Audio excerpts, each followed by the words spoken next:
It's Thursday, the 15th of June, 2023. Welcome to the Fast Five by Fear and Greed, where we give you the top 5 business stories you need to know in just 5 minutes.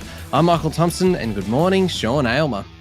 Good morning, Michael. Sean, 5 stories in 5 minutes. Let's jump straight into story number 1. Australia's most powerful regulators, the Council of Financial Regulators, which sounds really cool, to be honest, say that higher interest rates aren't causing widespread financial distress. They've backed the banking watchdog's enforcement of a 3% serviceability buffer when assessing home loan applicants.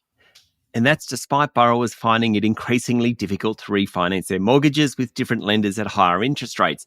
The serviceability buffer is the amount extra that a borrower needs to be able to afford above the rate being charged. It's a security measure, basically. The problem is that many mortgage holders have rolled off fixed rate loans onto much higher variable rate loans, but the buffer prevents them from switching to better deals. The council, made up of the Reserve Bank, Treasury, Australian Securities and Investments Commission and the Australian Prudential Regulation Authority, the banking watchdog, said households are experiencing significant pressure on their finances as they grapple with increased interest rates and inflation. Yeah, all right. But they also said, Sean, that the 12 rate rises since early May last year hadn't triggered widespread financial distress. And that provides support somewhat for the Reserve Bank to keep lifting rates if it feels it's necessary. Now, today's labour force figures will give some guide on that issue.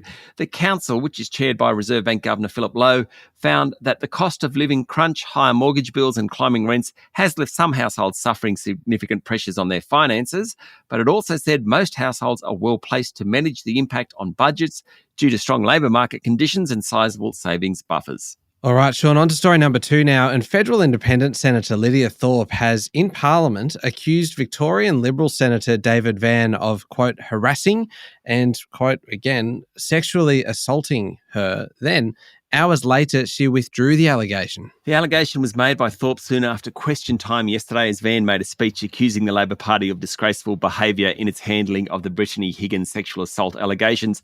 As Van spoke, Thorpe could be heard interjecting and calling out the word perpetrator and the phrase, you can talk. Senate Deputy President Andrew McLaughlin attempted to stop Thorpe from interjecting, according to the Sydney Morning Herald. Then the former Green Senator rose on a point of order and said, I quote, I'm feeling really uncomfortable when a perpetrator is speaking about violence. McLaughlin replied, that's inappropriate and I have to ask you to withdraw that. Thorpe then responded, I can't because this person harassed me, sexually assaulted me. She went on, and to have him talking about this today is an absolute disgrace on the whole party. As Thorpe sat down, McLaughlin said he'd have to refer her comments to the Senate President, Sue Lines. Van then rose to his feet and said, I utterly reject that statement, that disgusting statement, outright. It is just a lie, and I reject it. Hours later, after Van's lawyers had been in touch with Thorpe, she withdrew the comments and said she'd have more to say on it today. Yeah, very serious story, that one, Sean. On to number 3 now. The value of ASX-listed critical minerals companies has surpassed the value of gold stocks for the first time, demonstrating the weight of money going into green transition companies.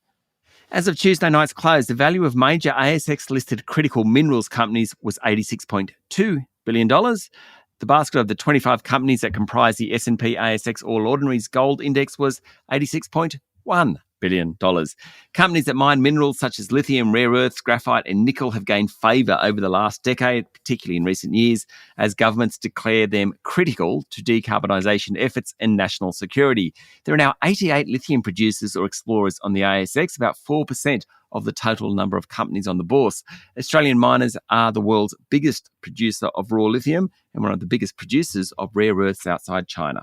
Story number 4, Maggie Beer, the gourmet food producer, is looking to quadruple sales within 5 years, in part by pushing into pasta products and also non-food, lifestyle, entertaining and even gardening products, Sean.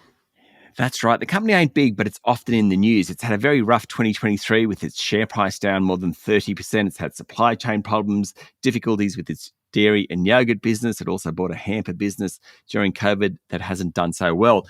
But new CEO Kinda Grange talked up the company yesterday, saying she wants to boost revenue to $300 million within 5 years. She'll push the company into pasta and sugo ranges and also add to its ice cream offerings. In non-food, Michael, the company will expand its range of baking and cooking products under the Maggie Living banner. That currently includes things like wooden spoons and rolling pins. It will also expand into gardening tools and table setting products. Gardening tools. I love it. All right, last one, Sean. How about this? Story number 5. More than 50 years after the Beatles broke up, founding member Paul McCartney says artificial intelligence has helped create one last Beatles song that will be released later this year. The song was made using a demo tape with John Lennon's voice, McCartney said in an interview with BBC Radio 4. Using AI, producers could take Lennon's voice and get it pure, as McCartney put it, and then mix the song. Now, Lennon was killed in December 1980 outside his Manhattan apartment building. His widow, Yoko Ono, a few years later gave the demo tape to McCartney. 2 other songs in that tape, Free as a Bird and Real Love, were later completed by the 3 surviving Beatles. They were released in the mid-90s.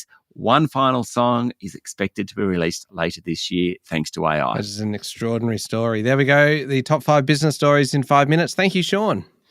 Thank you, Michael. It's Thursday, the 15th of June, 2023. Remember to hit follow on the podcast. If 5 minutes isn't enough, you can find our longer daily show called Fear and Greed wherever you listen to podcasts, and that comes with a bunch of interviews and things as well. Today's interview is a very, very good one for investors to have a listen.